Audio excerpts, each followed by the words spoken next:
Olá, bom dia, boa tarde, boa noite, independente do horário que você esteja assistindo esse vídeo.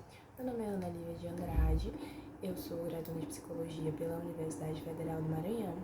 E antes de começar, eu vou fazer uma breve autodescrição de mim e do meu ambiente. Eu sou uma mulher negra, de pele clara, com cabelos cacheados na altura do ombro e estou utilizando uma regata estampada. Eu estou num quarto, do meu lado direito temos um guarda-roupa com um espelho. Atrás de mim a gente tem uma porta e duas estantes com livros.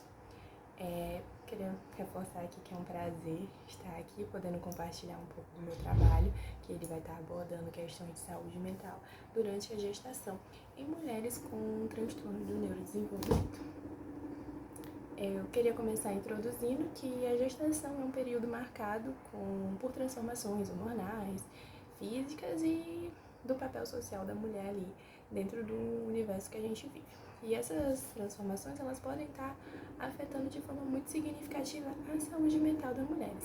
No caso de mulheres com transtorno do neurodesenvolvimento, que é o autismo, o TEA e o TDI, que é a deficiência intelectual, essas transformações elas ainda podem ser um pouco mais complexas, porque elas estão enfrentando desafios que vêm a partir da condição dela, né? Que são desafios sensoriais, desafios cognitivos, emocionais e de comunicação.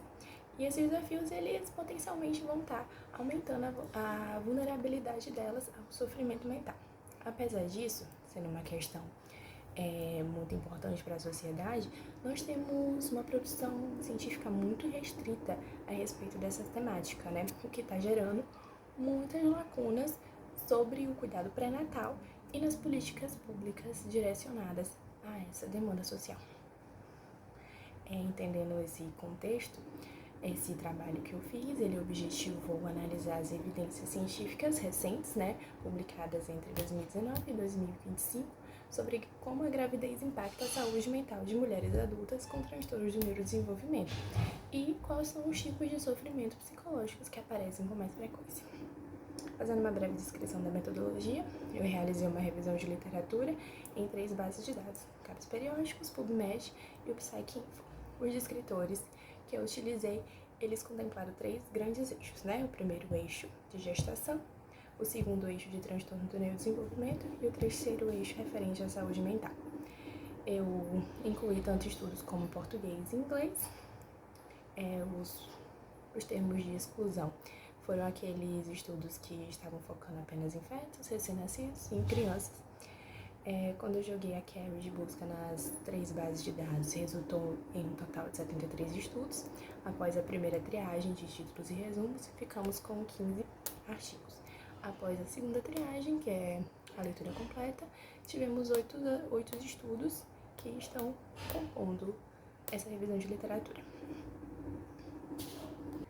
De maneira geral, esses 8 artigos que estão compondo esses estudos, eles mostram que gestantes com transtornos do neurodesenvolvimento, elas apresentam maior propensão a sintomas como de ansiedade, depressão e sintomas de estresse, né? Quando a gente vai fazendo uma análise mais minuciosa entre cada um dos três transtornos do neurodesenvolvimento, a gente vê que mulheres portadoras de TEA, elas relatam uma maior hipersensibilidade sensorial, uma maior sobrecarga emocional e elas também têm dificuldade de lidar com as mudanças rápidas e imprevisibilidades que acontecem durante o pré-natal. Quando a gente entra na população de mulheres com TDAH, elas apresentaram uma melhor adaptação à gravidez e às mudanças da gravidez quando elas dão continuidade ao tratamento medicamentoso. Mas esse tratamento medicamentoso nem todas podem dar continuidade, então tem que ser uma coisa sempre ali acompanhada lado a lado com o médico dela, para poder calcular os riscos e benefícios. Quando a gente tem uma interrupção desse tratamento medicamentoso, essas mulheres relataram um aumento de desorganização, impulsividade e ansiedade. Quando a gente vai agora tratar da última população, que é mulheres com deficiência intelectual, elas vão estar descrevendo um aumento do nível de estresse. E esse aumento do nível de estresse, ele vem por quê? Pela falta de adaptação da comunicação, porque os serviços não conseguem sair daquele lugar, daquela fala médica e elitizada e fazer uma adaptação da linguagem para essas mulheres com as necessidades especiais delas, né? Apesar da gente ter 3 transtornos muito diferentes entre si, a gente possui um ponto em comum, né, entre os estudos que a gente viu, que o sofrimento ele está relacionado não a uma demanda individual entre as características da pessoa, mas a limitação do serviço de saúde que é prestado a essas mulheres, entendeu? Quando a gente vai fazer uma interpretação um pouco mais aprofundada dos estudos, a gente vê que esses estudos eles estão reforçando que a vulnerabilidade dessas mulheres ela não pode ser entendida como algo individual, mas como um resultado, né, da interação entre fatores, características das próprias mulheres e características dos transtornos delas, e também dos fatores sociais e principalmente institucionais, né, no caso das instituições que envolvem cuidado materno.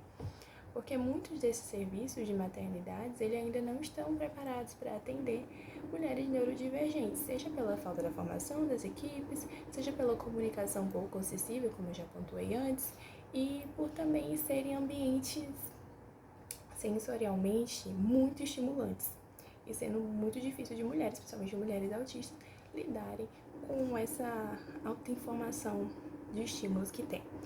E todas essas questões, elas vão estar ali podendo ser amplificadoras de sintomas como a depressão, ansiedade e estresse.